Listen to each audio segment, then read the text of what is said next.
impossible dream to fight the unbeatable foe, to bear with unbearable sorrow, to run where the brave dare not go,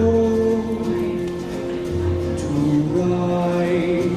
the unrightable wrong, to love pure and chaste from afar, to try when your arms are too weary, to reach the unreachable star. This is my quest, to follow that star, no matter how hopeless, no matter how far, to fight for the right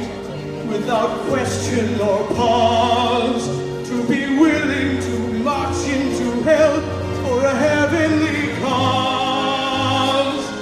And I know if I only stay true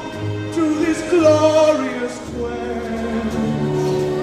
that my heart will lie peaceful and cold